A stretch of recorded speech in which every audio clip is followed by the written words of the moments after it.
One of my goals for 2024 is to spend the year reading the complete works of Jane Austen, or at least the completed novels. This is a year-long read-along that was started by an Instagram channel called Dickens and Docs, and I'm so excited to be coming to you guys with my first review, reaction, installment of reading Jane Austen's major works throughout the year.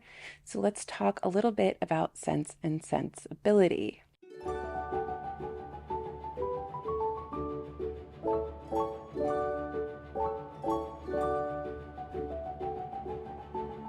Hello, book friends. It's Alyssa. Welcome back to the channel. Hello if you are new. If you've been here for any length of time, you know that Jane Austen is something that is near and dear to my heart. It has been a little while since I have reread some of her books. I have read others more recently, and there's still one that I have never read, and I am so very scared to read, which you know if you've watched my White Whales video. But I am so excited to be doing this, and it seemed like it came at the perfect time. This is something that I think I didn't realize I needed until I got into it. So I pulled out one of my many copies of Jane Austen. So this is the complete novels. I've had this for quite a long time. I've read some from here, some from other copies of each individual novel that I already own, but I figured I'm just going to stick with this for the year because they're all here anyway. So the first one we read is Sense and Sensibility. We are reading these in order of publication. It's a really lovely group. So if this is something you've been wanting to do yourself, if you wanted to revisit or visit for the first time Jane Austen, I will leave a link to the original Instagram post and you can react to that, and the creator can let you into some of these really lovely private chats that are happening over on Instagram. There's a lot of wonderful resources being shared. People are sharing their reactions. We're reading each book over 2 months, so it's a nice casual jaunt through Austen, and I'm finding it a really lovely pace to read at, and I'm really enjoying it because I can also squeeze in some Austen related other nonfiction texts. This reading chunk I read Lucy Worsley's Jane Austen at Home, which was a fantastic nonfiction book that really filled in some things that I didn't know about Jane Austen's life. You know, when you become sort of obsessed with somebody, you feel like you know so much. So it's always fun to get little new bits of information brought to you. And I just really like Lucy Worsley as a historian. I think she does really lovely work. I like her shows. I like her books. So this I highly recommend.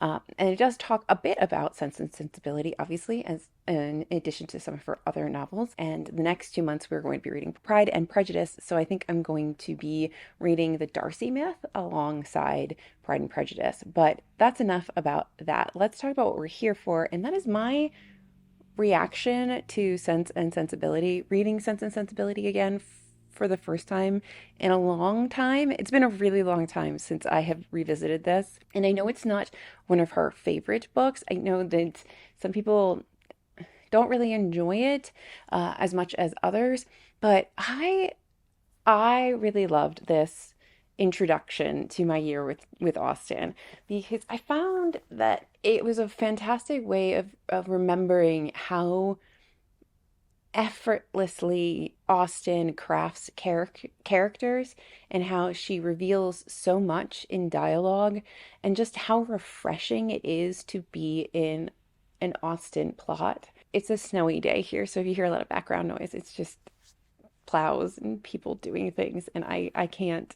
It's the only day I have to record. My first initial response to reading this when I cracked it open and I dove in was just, oh my God, I forgot how beautiful it is to read Austen. She's funny and charming and biting at times. The characters all feel incredibly real and could be somebody you see today, just in costume. I was just so happy every time I picked this up to go back into that world. This became a comfort read.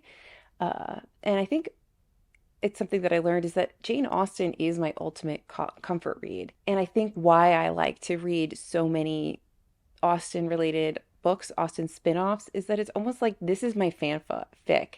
Other people have whatever they have in AO3, and I read the Bennett sisters and whatever I can get my hands on that is Austen spin-offs, particularly Pride and Prejudice. But I'll read anything. So it's just right off the bat was a good time. And then we kind of got into the meat, the crux of the story, and I have some thoughts, and I think reading this alongside reading the Lucy Worsley and getting some more historical context on what was happening with her writing has changed some of my thoughts on the story itself and has me ruminating on other things as well. So I guess I'll give a brief summary if for some reason you've never read Sense and Sensibility. But essentially, you have Eleanor and Marianne Dashwood. They and their stepbrother John, and their dad dies, and John inherits, and Eleanor and Marianne and her mom get like packed off to a little cottage, and John's really terrible wife convinces him not to give them really any money and that like they should be happy with whatever little thing that he gives. And it's this beautiful stretch of dialogue that is, I think, Austen at her best, that discussion between John Dashwood and his wife. But Eleanor she is in love with Edward Ferrars, who is her sister-in-law's brother. But they have a very wealthy mom, and Eleanor's very reserved. She's the sensible one in the Sense and Sensibility, and she is very much the older sister. She is always kind of trying to keep everything together for the family. The mother is a little bit more whimsical, a little bit more like Marianne, or whatever. They move into this cottage, they start their lives. Marianne meets this incredibly dashing young man named Willoughby, and she falls instantly in love with him. He's like this romantic hero. He is just, oh, so desirable. And everything is going swimmingly. Everybody assumes they're getting engaged. And then one day Willoughby just leaves. Meanwhile, at the same time, there's this slightly older man, Colonel Brandon, who really likes Marianne and would very much like to court Marianne, but he's like, I'm too old. And she's like, he's too old. And that doesn't go anywhere. Willoughby goes away. There's a lot of to and froing in this book, which I thought was incredibly interesting. You end up with this wonderful cast of characters that become friends, and they end up traveling together to London. One of those cast of characters is Lucy Steele, and she is secretly engaged to Edward Ferrars, who is Eleanor's beau, and that creates quite a lot of tension because everyone just assumes that Eleanor and Edward have their thing. Nobody knows about Lucy, and there's a whole secret underbelly of emotions going on there. Eventually, everybody ends up in London, and we figure out that Willoughby is actually engaged to somebody else. We also find out that Willoughby is this philandering, impregnating man. He does not have the best of reputations, and he sort of jilts Marianne rather abruptly. It's very dramatic. Marianne is very forlorn, and it's all very melodramatic. Marianne is always melodrama. There's a lot of misunderstandings and things that need to be resolved and upset feelings and politeness and manners.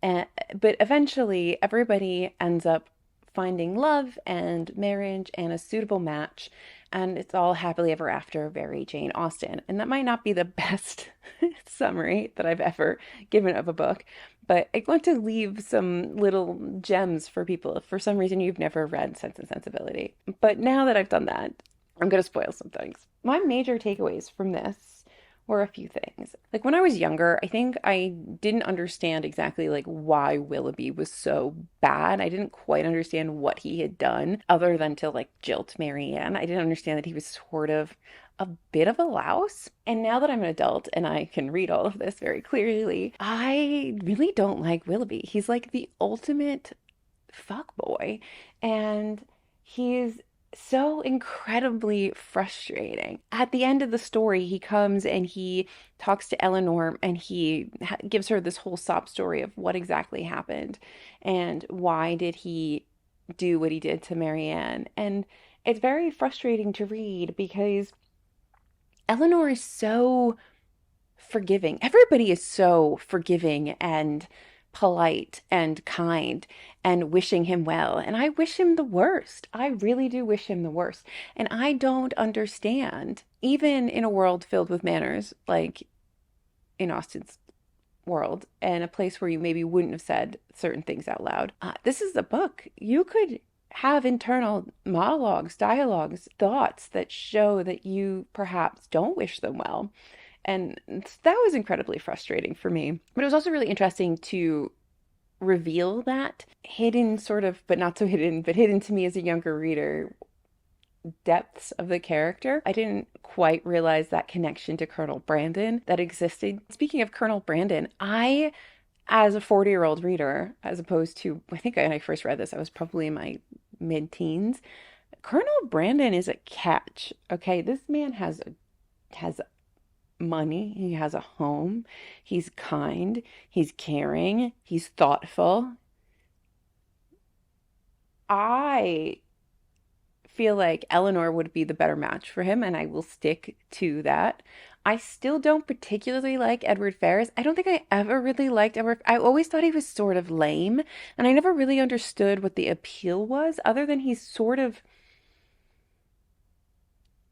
harmless. But one of the things that kind of came up a lot in Jane Austen at Home, which I think plays into why maybe that relationship just doesn't feel very satisfying on a romantic sense for me, in a romantic sense for me, is because Austen, though we like to talk about it as romance, it's not romance in like the way we think about it today, happily ever after, or like big swooping feelings. It's often more about being like appropriately matched, well matched, doing the thing that you're supposed to be doing with the best person you could be doing it with, getting married to the best person you could be getting married to. So for Marianne to have married Willoughby would have been a horrible match. Willoughby wouldn't have had any money. It would have been a horrendous pairing. You would have been looking at like a Wickham and Lydia situation if that was the case. Whereas marrying Brandon is very sensible, as is marrying Edward Ferrars. And I thought that was a really interesting point that Lucy Worsley makes, is that we often look at these novels and we think, oh, romance, romance, romance, because they end in a happily ever after and they get married. But what happily ever after meant was more being comfortable and well suited and being set up for the rest of your life and taken care of in some way, having stability, because you weren't necessarily going to get stability as a woman without that. So it was incredibly important to make the best match that you could, whether it's financially or personality wise. So I found that really interesting to look at. And then this other thing kept coming up in our discussions, etc., about the original draft of Sense and Sensibility being an epistolary novel, of this being letters between Eleanor and Marianne. And I don't buy this as a theory. And I'd be very curious to see more about this and why people specifically think it's Sense and Sensibility. And surely Jane Austen could have rewritten this and heavily edited it and made it the book that it is today. But the sisters are always together. They are rarely ever separated in any way. So it seems strange to have so completely overhauled the novel. And the more I think about it, the more I think perhaps the epistolary novel was Pride and Prejudice, and perhaps there are more similarities between our characters and between Sense and Sensibility and Pride and Prejudice than I maybe ever considered before. I kept thinking as I was reading and getting closer to the end how Willoughby and Wickham are incredibly similar, and Brandon and Darcy aren't that far off either. And yes, Marianne and Lydia have some similarities, but she's definitely more of a Lizzie than she is a Lydia. And Eleanor is way more of a Jane than she is anything else.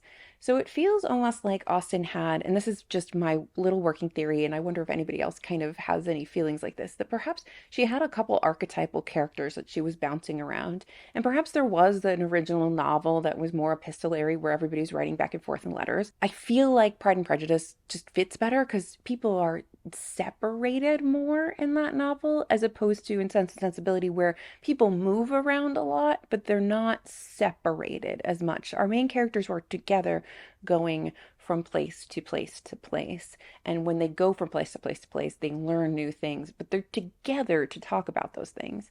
Whereas in Pride and Prejudice, the sisters split up, everybody moves around, people go to different places. So it would kind of make sense if maybe the first novel was maybe some hybrid of Sense and Sensibility and Pride and Prejudice. And perhaps the original text didn't really work, but there were some really interesting things in there. Maybe she spun off and went two different directions, and that's why there are some similarities between the characters. And I kind of think about, I'm like, I don't know how many of the characters are that similar.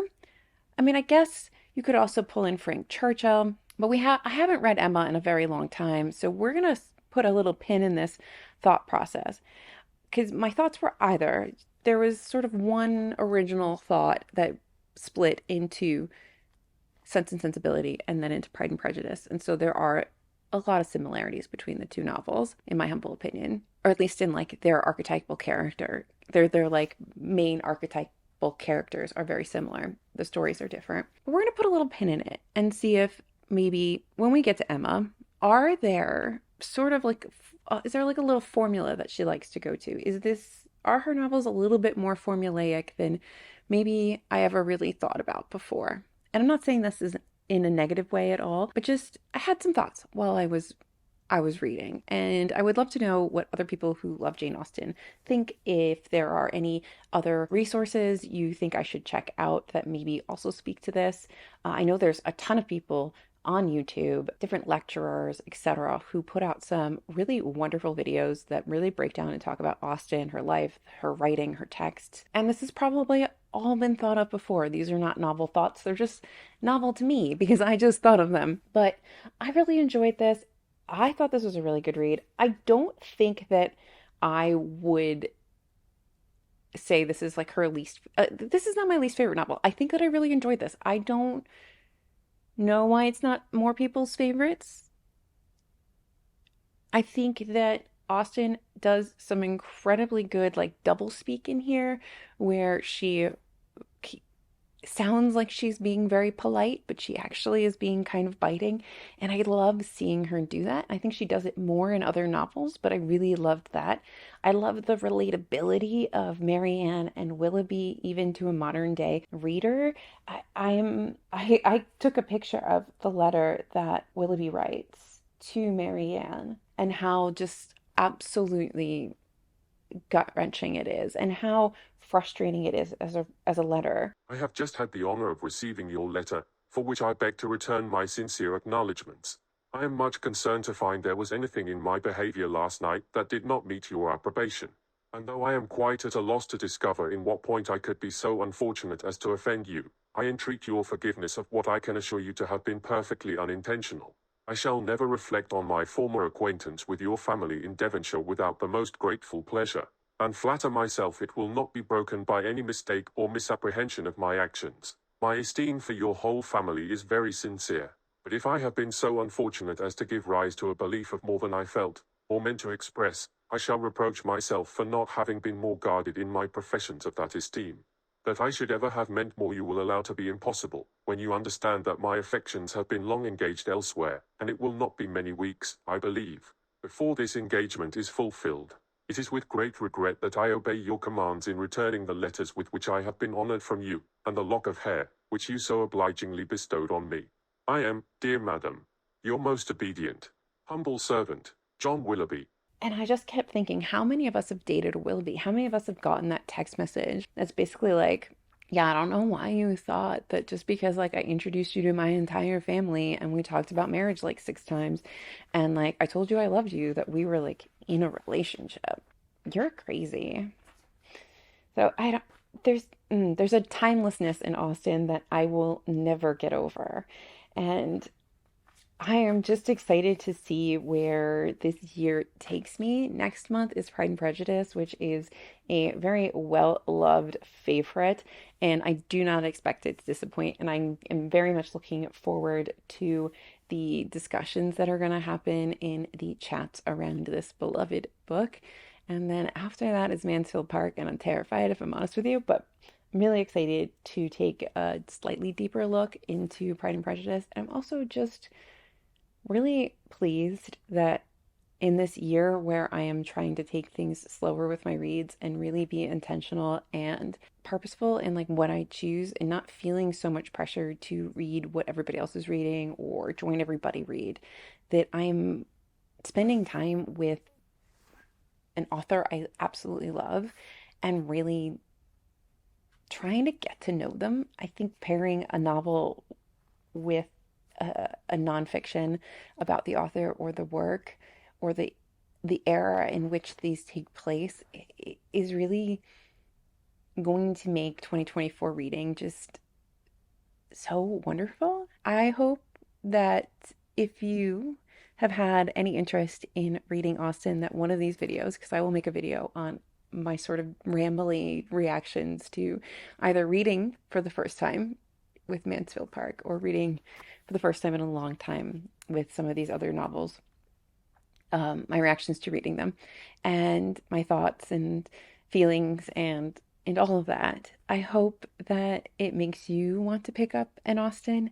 And if you haven't read Austen in a long time, I hope that you pick that up and read one, uh, and remember the joy and just the clear, breezy, effortless writing that is an Austen novel. So stay tuned, subscribe, do all the fun stuff because I will be talking more about this. There are definitely people who have much more like critical, educated responses to reading these books and breaking them down chapter by chapter, what have you. I'm just a girl who loves Jane Austen and wants to gush with you about my thoughts when I finish each of these.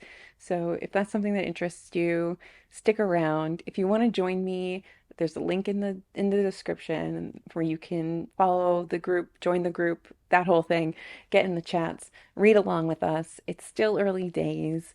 And yeah, I'm excited. I think this is going to be a really fun project for the year. I'm excited to see what new things I learn. I'm excited to see what new experiences I have with texts I know incredibly well. I think this realizing that Colonel Brandon is the catch of all catches and not realizing that as a young lassie that he was, not just an old man who wears a flannel waistcoat,